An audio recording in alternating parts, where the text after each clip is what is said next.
xin được chào mừng quý vị và các bạn, chúng ta cùng đến với chương trình Yêu Là Cưới. Và ngày hôm nay cũng như thường lệ, chúng ta sẽ gặp gỡ hai cặp đôi, xem họ sẽ chia sẻ câu chuyện của mình như thế nào. Xin mời quý vị.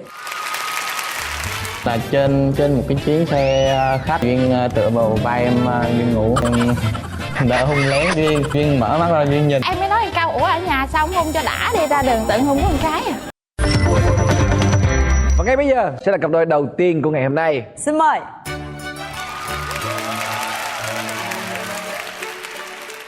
Rồi, mời hai bạn. Rồi, mời hai bạn tự giới thiệu đôi nét về mình đi ạ. Em là Tạ Hiệu Phong, em năm nay 23 tuổi. Công việc của em đó là ca sĩ tự do. Ca sĩ tự do. Wow. Dạ em tên là Lâm Mỹ Duyên, em đến từ thành phố Hồ Chí Minh. Em là MC tự do. MC tự do. Năm nay em 29 tuổi. 29 tuổi là lớn hơn bạn trai mình 6 tuổi. 6 tuổi. Wow, ngưỡng mộ quá. Ai chà, Ai chuyện này có vẻ hấp nhiều dẫn có nè. câu chuyện đây. Mình đi event gặp nhau hay như thế nào? Em nhớ rất rõ là ngày hôm đó là ngày 16 tháng 11 2016, khoảng 17 giờ chiều á, em đi show ở trên Tân Biên, Tây Ninh á. Vô tình thì gặp bạn trai của em. Em làm MC, còn ảnh đến là ảnh để hát, ca sĩ mà. Rồi vô tình thấy giọng hát ấn tượng quá. Có cái là vừa biết đàn nữa. Ấn tượng đầu tiên thấy rất là thích. Là em thích ảnh trước. Dạ thấy cưng lắm. Thấy cưng lắm không? rồi em thì ấn tượng lần đầu tiên với bạn gái mình là như thế nào? Ấn tượng đầu tiên của em á là khi mà gặp nhau trong cái công việc á, thì lần đầu tiên em nhìn thấy cái bạn gái em là cái gương mặt nó sắc sảo á, nhìn nó có cái nét giống như là người kiểu như người nước ngoài chứ không phải là người Việt Nam nữa. Là MC tiệc cưới thì cái phong cách nó kiểu như nó thùy mị nết na, nhưng mà bạn ấy thì cái phong cách nó lại bụi bụi. Nhưng mà hai bạn có giao tiếp với nhau trong cái lần đó không? Có gọi là gặp gỡ đó, có nói chuyện với nhau không? Nói chung là hai đứa là chưa có quen biết gì hết, nhưng mà bạn ấy giới thiệu em giống như là đúng rồi vậy chị. Nhưng mà không có tới hỏi thông tin em là em ở đâu gì là có trong sẵn là trong cái danh sách ghi Dạ, sẵn. bữa đó em thấy hát hay quá. Nó nên em giới thiệu như đúng rồi. Bài đầu tiên là hát rồi, bắt đầu em mới giới thiệu thêm 2 bài nữa. Khán giả yêu cầu mới giới thiệu thêm. Rồi không giao tiếp một câu nào, hát xong xuống rồi chào đi về luôn nha, không chào luôn hả? Lấy số gì không? Em cũng ngại tiếp xúc. Nói chung là mình chỉ có ấn tượng ở đó thôi, nhưng mà mình không có dám kiểu như vậy nói thì chuyện này sao nọ. tới cơ duyên nào mới hẹn hò nhau? Em tìm tới cái Facebook á, em xin ở bên là cái anh bầu xô á, ảnh mới cho em cũng vô Facebook em tìm hiểu từ từ á. Nhưng mà lúc đó thì cũng ngại lắm nên nó là mình thấy mình lớn tuổi hơn á. Em biết em lớn tuổi hơn? Dạ. Nhưng mà bạn này là chắc chưa biết gì đúng không? Dạ. Rồi sao tấn Cái công lúc mà em thấy mà gửi lời mời kết bạn rồi á chị, em chấp nhận, nhưng mà em cũng chưa có dám mà kiểu như nhắn tin hỏi han này nọ. Sau 2-3 ngày nữa thì tự nhiên cơ duyên tới, thì là sinh nhật của Duyên. Thì Duyên có mời em đi sinh nhật. Thì lúc đó là em lên ý tưởng lấy điểm dự sinh nhật và em tặng cho bạn ấy một ca khúc, đó là bài Ánh Nắng Của Anh. đó là em lịch sự em đi sinh nhật hay là em đã có ý định gì trong người chưa? Dạ có ý định. Em biết cổ lớn hơn em chưa? Dạ biết rồi. Biết rồi luôn, sao em biết được? Cái lại phong cách với lại nhìn cái cách ăn mặc này. Em đoán thôi. Dạ em đoán ta lớn hơn mình thôi. Dạ. Sau cái buổi đó, Duyên chủ động nhắn tin cho em là nói lời cảm ơn về cái bữa tiệc đó em đi, là em đã có một cái món quà tặng cho bạn ấy kiểu như ấn tượng á chị. Là hai đứa em cứ nói chuyện qua lại, nói chuyện xàm vậy đó. Cuối cùng hẹn hò cái chính thức ngày mà vậy là Em nói chị nha, đi sinh nhật em về cái đầu tự nhiên đâu nhắn tin qua chọc em. Hai đứa nói chuyện cả đêm luôn, nói chuyện không ngủ luôn. Và sao bữa đó bắt đầu là hẹn hò riêng rồi yêu nhau chưa hay là chuyện nào? Dạ thì bắt đầu đi cà phê, thấy cũng như thích nhau, cái bắt đầu là nói với bầu show á, nếu mà có đi show chung á thì kêu hai tụi em đi. đúng lợi là cái ai là cái người tỏ tình chính thức yêu đương. Em là người chủ động tỏ tình Duyên. Em thấy sau cái thời gian mà tiếp xúc nhau á chị, cũng gần được hơn 1 năm rưỡi. 1 năm rưỡi luôn. Dạ. Là em thấy Duyên cũng kiểu như quan tâm, chăm sóc rồi hỏi han nhiều, nhưng mà ngặt cái là Duyên lớn tuổi hơn, Duyên kiểu như cũng e dè á. Và một ngày đẹp trời đó là em quyết định là em giỡn với bé Duyên á, tại em nói là em thích bé Duyên. Nhưng mà ai ngờ lúc đó là Duyên nói ngược lại là nó cũng thích em luôn. Lâu rồi chị, nên đó là bây giờ là nói cái là đồng ý liền. Tới nay là được bao lâu rồi? cũng 1 năm 6 tháng 15 ngày. Rồi cứ một khoảng thời gian lâu như vậy mới tỏ tình với nhau, vậy thì cái nụ hôn đầu tiên là lúc nào nhớ không? Chính thức mà cái lúc mà tụi em cầu hôn đó chỉ có Cầu hôn hay là tỏ tình? ngỏ lời đó chị. Ngỏ lời là chỉ có 6 tháng thôi chị. Tới nay mới 6 tháng thôi. Dạ đúng rồi. Thì cái nụ hôn đầu tiên đó là vào một cái dịp đó là em dẫn Duyên về quê chơi á chị. Là trên một cái chuyến xe khách á. Trên xe thì Duyên tựa vào vai em, Duyên ngủ. Thì em lúc đó là em cũng trằn trọc, kiểu như trằn trọc mình đi về quê mà mình ngủ không có được á. Cái em mới nhìn Duyên với ánh mắt kiểu như là trìu mến á. Xong rồi lúc đó là em đã hôn lén Duyên. Lúc đó là Duyên mở mắt ra Duyên nhìn. Lúc đó em cũng sợ nữa. Em nói chị á, sau đó về tới nhà em nói ủa anh làm cái gì vậy? Nói anh đâu có làm gì đâu, anh hôn có con cái à. Mà thiệt là anh sao anh không hôn nữa đi? Bây giờ về nhà rồi không kêu hôn đi. Thì đó em mới nói một câu ủa ở nhà sao không hôn cho đã đi, ra đường tự hôn có con cái à. Là coi như là lúc đó là dẫn bạn gái về là ra mắt gia đình luôn đúng không? Dạ đúng quê. rồi. Em có giới thiệu sơ qua Duyên á. Thì lúc đó thì mẹ em cũng kiểu như cũng có nét mặt buồn rồi, nhưng mà mẹ em cũng chưa có nói ra. Thì lúc đó là Duyên về, Duyên ham vui quá anh. Là lúc đó là Duyên vừa tắm rửa cái là Duyên chạy ra ngoài đi chơi luôn. Chứ chưa có kịp mà dịp mà kiểu như ba mẹ nói chuyện nhiều á. Dạ về cái đầu thấy ruộng lúa rồi á, cái đầu vô cái đầu chào ba mẹ xong mẹ nói á là thôi vô con vô trong con tắm cái đi. Tắm xong cái bắt đầu á là chạy cái ào đã thấy ruộng lúa ở sau hè mê quá. Ruộng lúa mà có cá nữa chị. Mê quá chạy cái ào ra ngoài selfie. Cái đầu cũng vô xong á đầu là phụ mẹ cơm nước rồi xong á cái đầu cả gia đình ăn cơm. Em cũng để ý thấy có vẻ là cũng như là mẹ không được vui. Tuy rằng mẹ cũng cười, mẹ cũng nói, nhưng mà có cái là vẻ mặt của mẹ cũng như không được vui. Chiều thì em trên đường về, Phong nói á là mẹ nói á là lớn tuổi hơn nên mẹ cũng ngại mẹ không cho quen. Cái lúc mà trên đường về mẹ có nhắn tin với em là mẹ tâm sự nói là con đừng có nên quen với con gái kiểu như lớn tuổi hơn mình á. Trong lòng em thấy lúc đó là em rất kiểu như là một bên thì nhìn về Duyên cũng áp lực, một bên thì nhìn về mẹ thì thấy mẹ cũng coi như lúc đó cũng đang rối bời ha, cũng đang phân vân. Em nói thật lúc đó em rất là buồn, suy nghĩ một hồi khoảng 5 phút em mới nói thôi cha mẹ chỉ có một trên đời thôi, anh nên về với mẹ, nghe lời mẹ là tốt nhất. Cái bắt đầu ảnh cũng buồn lắm, ảnh cũng không nói gì hết trơn, anh cũng im lặng. Rồi xong á em mới nói vậy thôi mình tạm thời mình chia tay đi.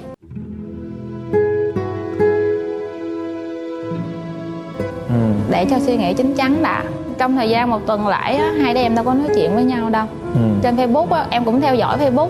Nhưng mà thời gian đó em nói thiệt cái chị tâm trạng rất là rối bời, không biết sao hết trơn á, rất là nhớ mà không biết nói bằng cách nào. Rồi cuối cùng ai là người chủ động nói cái lúc mà em suy nghĩ được chín chắn á là em thuyết phục mẹ em. Tại vì trước đây 2 cái mối tình trước á là em có dẫn về nhà cũng ra mắt mẹ, nhưng mà mẹ cứ kiểu như là bàn ra thôi chứ không có ủng hộ em á.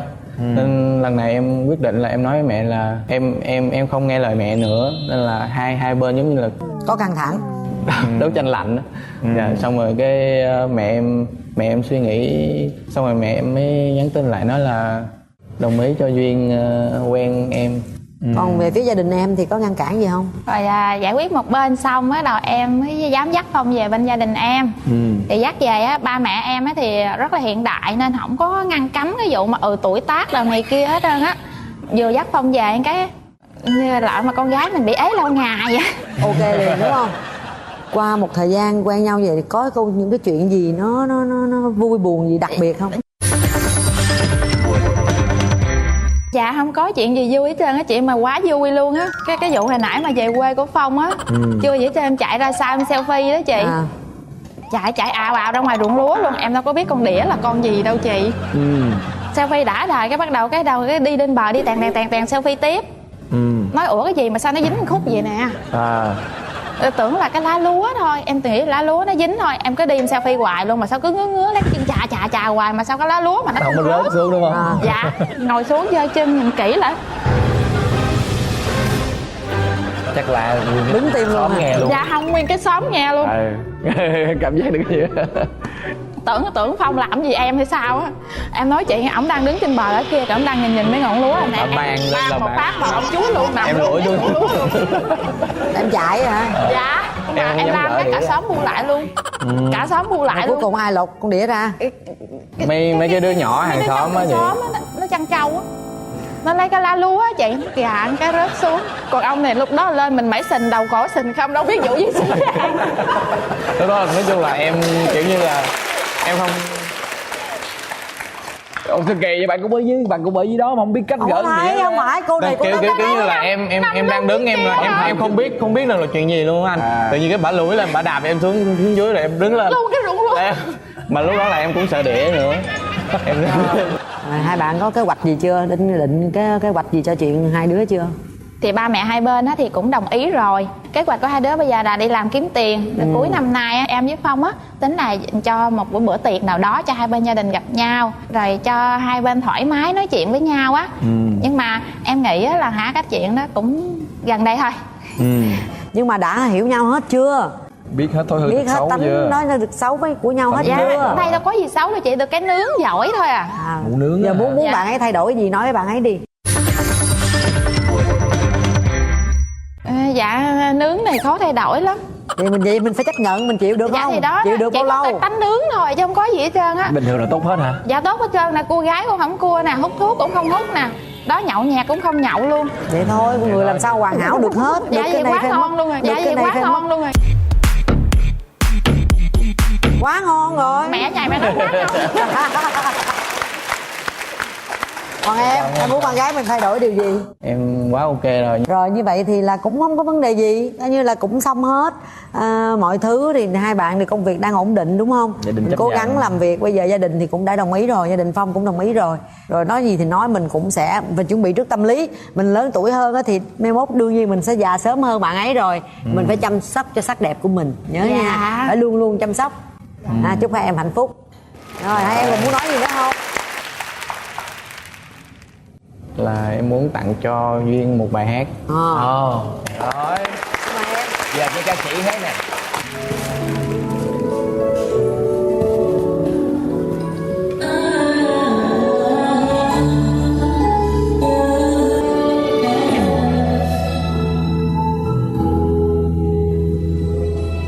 Đi qua bao nhiêu khó khăn, đi qua bao nhiêu nỗi thăng trầm, đôi lúc anh mệt mỏi, chỉ có em ở bên là người mang đến cho anh những tiếng cười. Em ơi lại gần anh nữa đi, em ơi anh nữa đi. Rung quá. Làm vợ anh nhé, anh có một bờ vai đủ rộng. Làm vợ anh nhé, anh có một vòng tay đủ rộng. Vợ anh nhé, anh sẽ luôn là người che chở, mang đến cho em sự bình yên. Dù mai mưa nắng, anh sẽ luôn là người dẫn lối. Buồn vui gian khó đã có anh ở đây sẽ chia, chẳng cần em phải lo lắng hay bận tâm điều gì. Và giờ hãy hứa trọn đời yêu anh nhé em. Hôm nay đến với chương trình thì anh cảm ơn em rất là nhiều. Em đã đến bên cuộc đời anh. Ngoài bài hát đó ra thì anh cũng có món quà anh muốn tặng em. Môi cái gì vậy?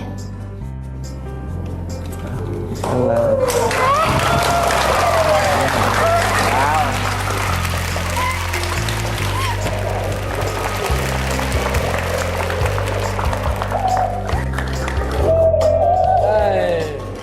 Hãy giữ hoài cái nét hồn nhiên đó, ngây thơ đó để mà có thể giữ được trái tim cái người đàn ông trẻ Dạ cũng này. như là chị nói là làm nghệ thuật á, tuy rằng bên ngoài nhìn mình á là tuổi lớn đó, nhưng mà tâm hồn lúc nào cũng trẻ hết trơn á. Ngon lắm nha, ráng ăn nha. Ngon ngon, dạ nó ngon. Ngon.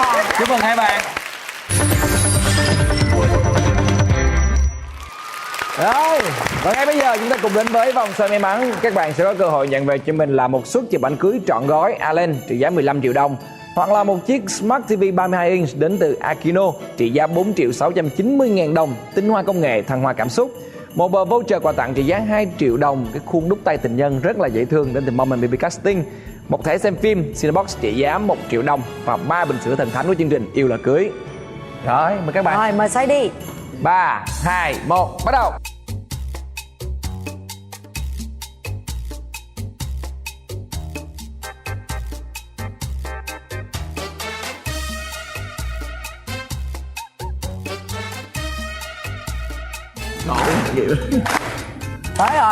Tới rồi.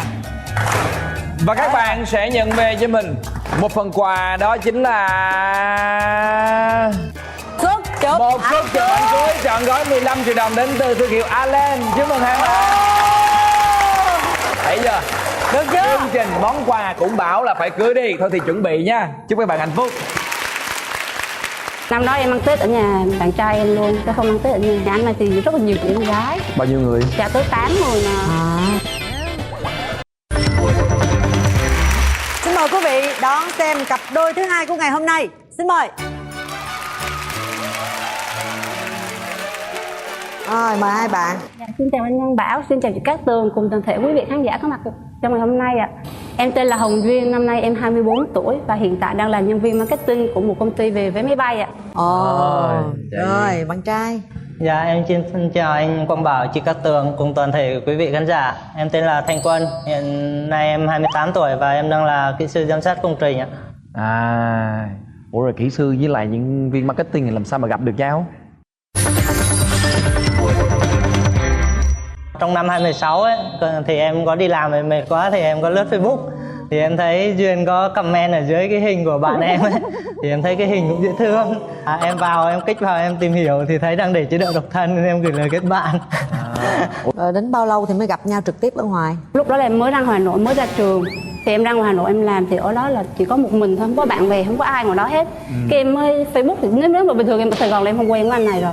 Em ra đó thì buồn quá mà thấy anh này lúc đó là đúng khẩu vị của em. Đúng khẩu vị luôn hả? Dạ đúng rồi. Sao em biết là đúng khẩu vị hay Tại không? vì Chưa em gặp. hồi xưa giờ là em thích là phải làm quần tây áo sơ mi, anh này đúng y chang vậy, quần tây sơ mi. Bạn trai bạn gái dạo này giống món ăn quá. Bạn kia thì ăn ngon, bạn này đúng khẩu vị.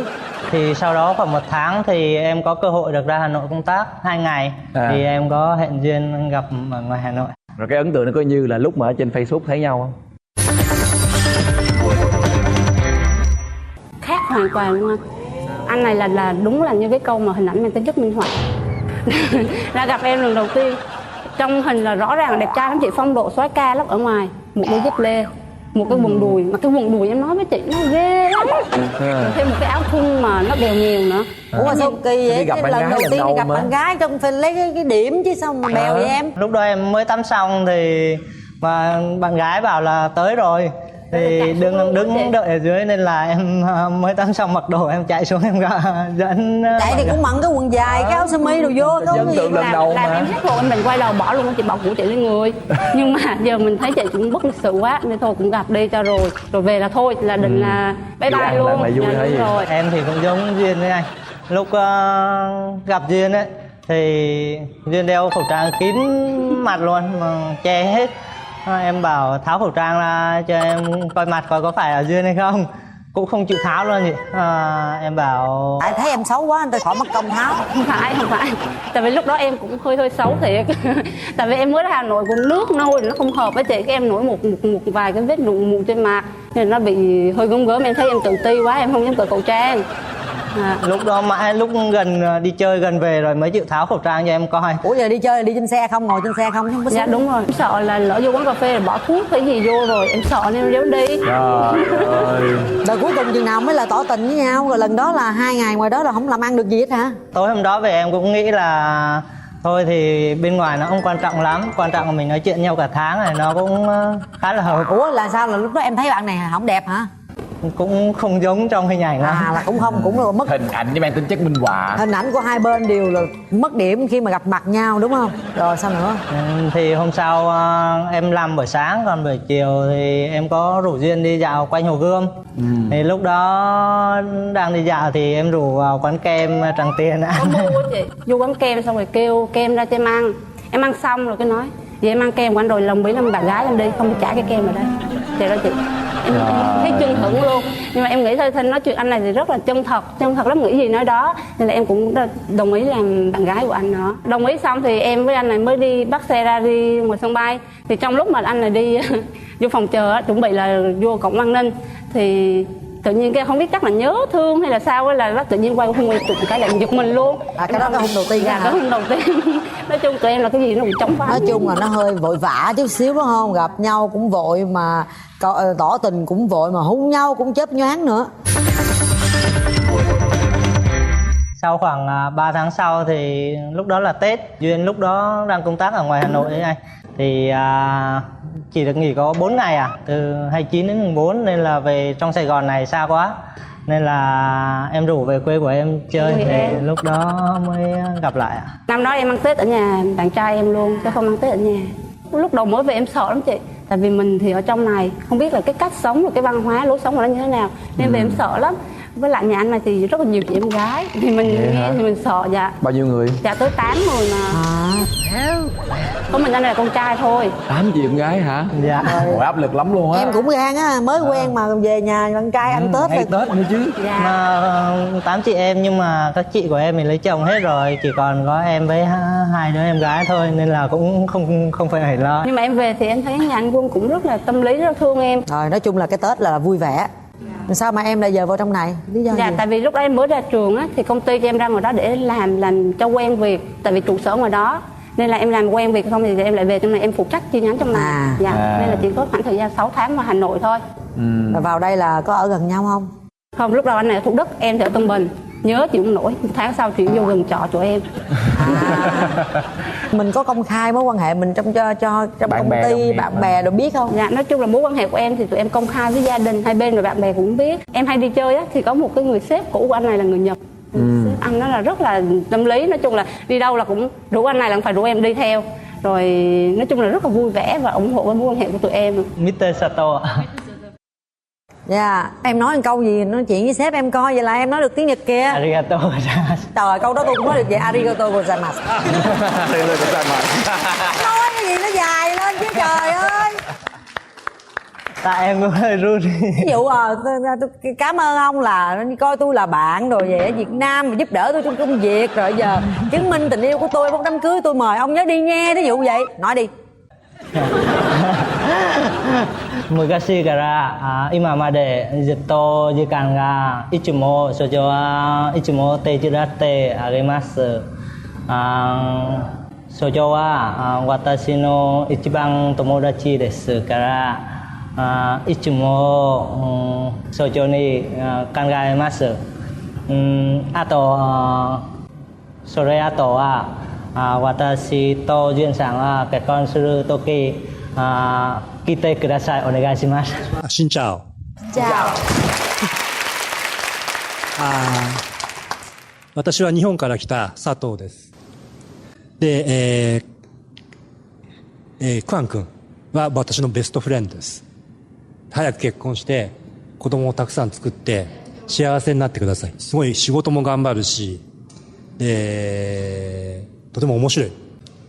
ユニークな人です。 Cảm ơn ông. Rồi bây giờ kế hoạch của hai bạn sắp tới là như thế nào?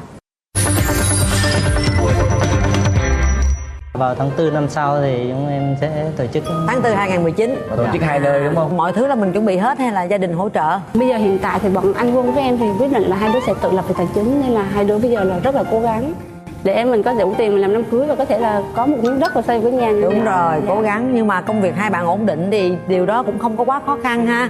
Nhưng mà vấn đề là hai bạn còn muốn nhau đối phương thay đổi điều gì nữa không? Mình trao đổi trực tiếp hôm nay luôn.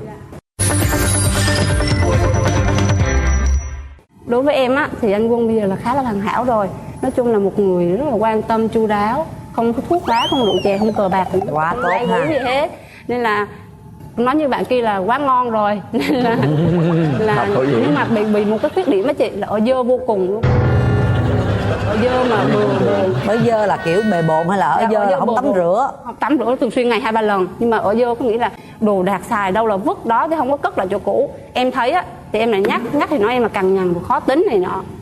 Thì chỉ có mỗi cái đó thôi. Thôi, nào khi nào về ở chung đi rồi em xử ha. Như Duyên vừa nói là Duyên hay cằn nhằn đấy ạ. Mà cũng nóng tính nữa anh.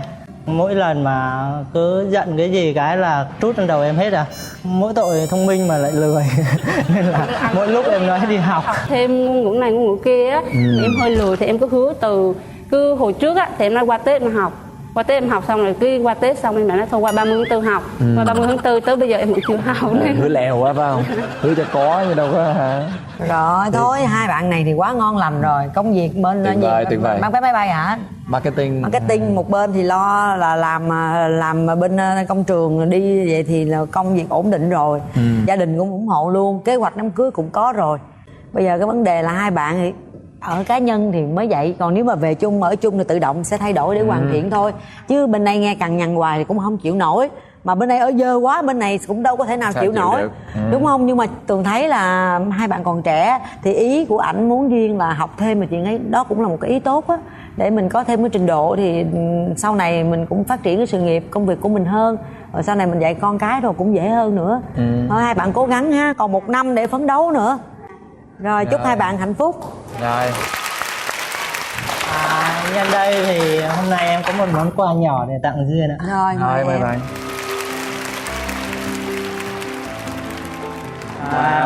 Thì suốt thời gian qua thì mình đã trải qua nhiều cái giai đoạn của tình yêu, thì có những lúc vui lúc buồn, thì anh muốn tặng em một cái món quà nhỏ để khi nào để trên bàn làm việc ấy, lúc nào buồn hay vui gì đấy cũng nhìn nó và nhìn nó phát triển và cố gắng để vun đắp cho tình yêu của hai đứa mình. Tình yêu nó như một cái cây vậy đó, nếu mà hai bạn chăm sóc tưới nước cho nó thì cây mới sinh sôi nảy nở được, còn nếu chúng ta không chăm bón cho nó thì nó sẽ héo, nó sẽ chết đi. Cho nên là mong hai bạn hãy luôn luôn chăm sóc cái cây này, giống như là quan trọng là chăm sóc cái tình yêu của hai bạn. Dạ. Vâng, em cảm ơn anh chị. Em cũng có món quà tặng anh. Rồi mà luôn. Tại vì anh Quân rất là thích đọc sách nên em là có một cuốn sách này là để em tặng cho anh Quân. Và trong này em muốn anh là đọc cuốn sách này để hiểu rõ hơn về hạnh phúc và như thế nào và cố gắng muốn hạnh phúc cho mình. Và trong này em cũng có một bất ngờ dành cho anh. Gửi anh, chàng trai của em. Anh à, anh có đọc được tựa đề của cuốn sách em tặng anh không? Mình nói gì khi nói về hạnh phúc? Đối với em, trước đây hạnh phúc thật đơn giản. Đó chỉ là được sinh ra có ba mẹ, được sống trong một gia đình ấm êm và yên bình. Nhưng đến bây giờ, định nghĩa hạnh phúc trong em là có thêm anh. Em cảm ơn anh vì anh đã xuất hiện trong cuộc đời em. Cảm ơn anh vì đã đem đến cho em niềm tin về tình yêu. Và cũng cảm ơn anh vì luôn bên em, đồng hành và ủng hộ mọi quyết định của em. Em biết phía trước sẽ còn nhiều khó khăn và chông gai, nhưng em tin hai đứa mình sẽ sát cánh và cùng nhau vượt qua những chông gai đó. Em tin sẽ là một tương lai hạnh phúc của hai đứa mình. Cuối cùng em muốn nói với anh rằng em yêu anh nhiều lắm. Buồn vợ. Rồi. Chúc hai bạn hạnh phúc trên con đường mà hai bạn đã chọn. Nắm chặt tay nhau nhé. Cảm ơn hai bạn rất nhiều. Và bây giờ sẽ là vòng xoay may mắn của chương trình. Đây là những phần quà các bạn có thể nhận được. Đầu tiên là một chiếc Smart TV 32 inch trị giá 4.690.000 đồng đến từ Akino, tinh hoa công nghệ, thăng hoa cảm xúc. Một suất chụp ảnh cưới trọn gói 15 triệu đồng đến từ Alan. Một voucher quà tặng trị giá 2 triệu đồng, cái khuôn đúc tay tình nhân đến từ Moment Baby Casting. Một thẻ xem phim trị giá 1 triệu đồng đến từ Cinebox và 3 bình sữa thần thánh của chương trình Yêu Là Cưới. Mời các bạn. Rồi. Quay nhẹ mà. Nhẹ mà vẫn đi chục vòng thấy không? Để coi nha. TV đi. Và phần quà các bạn nhận được là một chiếc TV Akino, tinh hoa công nghệ, thăng hoa cảm xúc. Chúc mừng hai bạn. Hạnh phúc nha. Thưa quý vị, và bây giờ thì thời lượng phát sóng đã hết rồi. Chúng ta sẽ gặp lại nhau trong khung giờ quen thuộc 15 giờ thứ Bảy tuần sau quý vị nha. Xin chào và hẹn gặp lại. Và quý vị cũng có thể xem lại thông qua kênh YouTube của chúng tôi là MCV Media cũng như là cổng thông tin Love TV. Cảm ơn quý vị vì đã đồng hành cùng với lại Yêu Là Cưới. Xin chào và hẹn gặp lại ạ.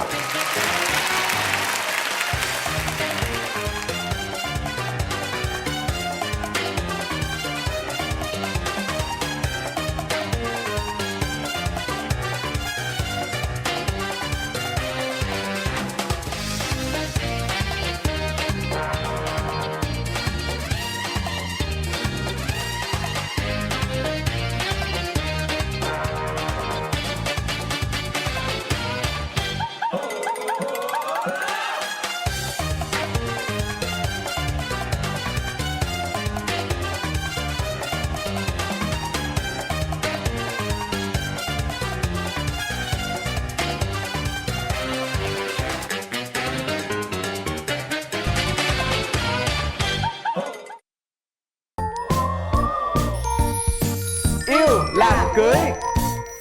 Thì lúc đó thì em đã đổ vỡ rồi, nên là em không có muốn ai để ý nhìn đụng chạm như tới mẹ con em hết. Dạ, vợ em thì nói chung là cũng biết quan tâm chăm sóc cho em, nhưng mà cũng lâu lâu vẫn còn con nít hay nhõng nhẽo rồi. Nói chung là vợ em có hơi lầy tí xíu. Hãy đến với Yêu Là Cưới vào lúc 15 giờ thứ 7 hàng tuần trên HTV7